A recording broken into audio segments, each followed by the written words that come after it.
All impact investment projects are prone to both positive and negative impact risk, which may arise from three sources: investee-level operations, investor-level operations, and system-level operations. Check out my earlier talk, where I discussed each of these sources.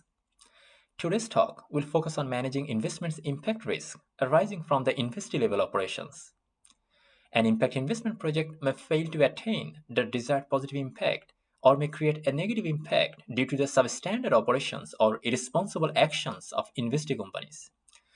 Drawing on 91 leading impact investing firms around the world, my research identifies 10 major control mechanisms that leading impact investors use to manage their investments impact risk arising from the investee level operations. Some of them can be grouped as input controls, some others as behavior controls, while some others as output controls. However, to keep this video simple and more accessible, instead of explaining them from an input, behavior, and output controls perspective, I will explain the 10 control mechanism in straightforward and plain language. The first control mechanism used is the scoring and rating technique, which is used to evaluate potential investee companies by scoring and rating them against predefined investment criteria. Scoring and rating techniques enable impact investors to individually analyze and compare every investment opportunity from an impact perspective. Take the case of Symbiotics, a Switzerland-based impact investing firm. Symbiotics assesses its potential investee company using its proprietary rating methodology. The rating produces a grade from 0, which is the lowest one, to 5 stars, which is the highest one. It typically doesn't invest in any institutions that receive a score below 2 stars. Another major control mechanism is ESG risk categorization. Here, impact investors assess and categorize the environmental, social, and governance risk of potential investment projects in order to mitigate the impact risk. For example, FMO, a Netherlands-based development finance institution, screens all transactions on ESG risk and categorizes its investment in different levels of ESG risk.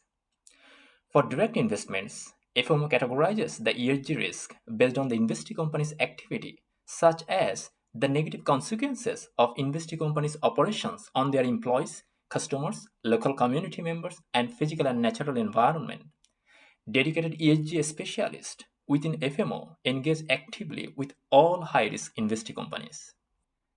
The next control mechanism is capability building support, where impact investors provide technical assistance programs to investee companies to enhance their impact management capabilities, thus mitigating impact risk. For example, Symbiotics has a specialized capacity building team who are responsible for managing technical assistance projects for the investee companies. Symbiotics capacity building team designs customized projects covering topics such as product development, risk management, social performance management, and digital financial services. Through these projects, Symbiotics enhances its development impact by enabling investee companies to ultimately improve the services they provide to end beneficiaries. Investment contracts, which are formal legal agreements, serve as a control mechanism to manage impact risk in the post-investment period by establishing investee companies' accountability and commitment towards impact. Typical features of an investment contract include regular reporting requirements, action plans to be implemented to manage both positive and negative impacts at the investee level, and any specific impact milestones. For example, FinDev Canada is a Canada-based development finance institution. Starting with due diligence, FinDev Canada discusses and drafts with an investee company a development impact action plan that outlines expected annual activities, impact KPIs, and data reporting frequency. Once the investment is approved, these commitments are then written into a final contract with the investee company. Dialogue is a common control mechanism that impact investors use both pre-investment and post-investment periods to manage their investment's impact risk arising from the investee operations. In the pre-investment stage, investors mainly conduct dialogue with investee companies to collect information necessary to perform an ex-ante impact risk assessment. In the post-investment period, dialogue serve as a device to monitor achievement of positive impact as well as the avoidance of negative impact. For example, UBS Group, based in Switzerland, conducts regular update calls on a quarterly and ad hoc basis to monitor progress on impact objectives. Similarly, Nuveen, based in the USA, makes quarterly calls with investees to facilitate the identification and management of impact risk. Another control mechanism that investors use to manage impact risk is board position. That is, investors take seats on the board of their investee companies to manage and mitigate impact risk during the investment period. As board positions often come with significant influencing power over investee companies' operations, they are considered an effective tool to ensure greater alignment between investors' impact objectives and investment strategy at the investee level.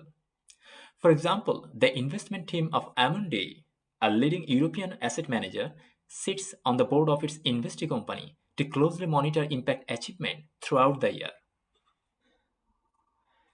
Regular on-site visits constitute another major control mechanism to manage investments' impact risk.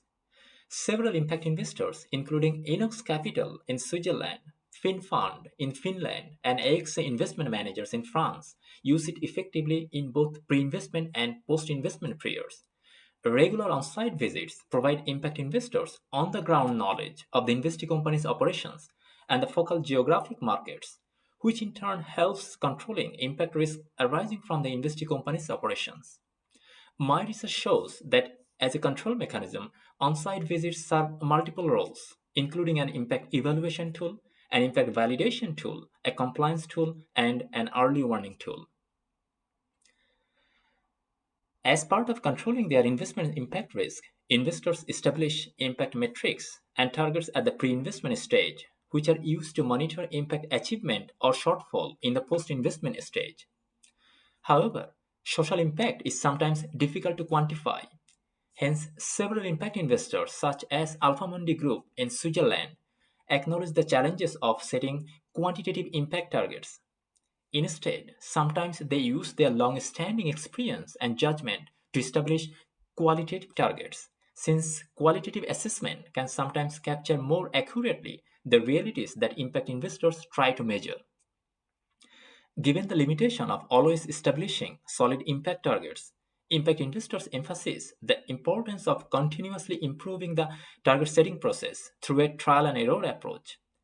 For example, Blue Like an Orange Sustainable Capital in the USA monitors the fund's progress against REACH targets, which have been set for a mock portfolio across the fund.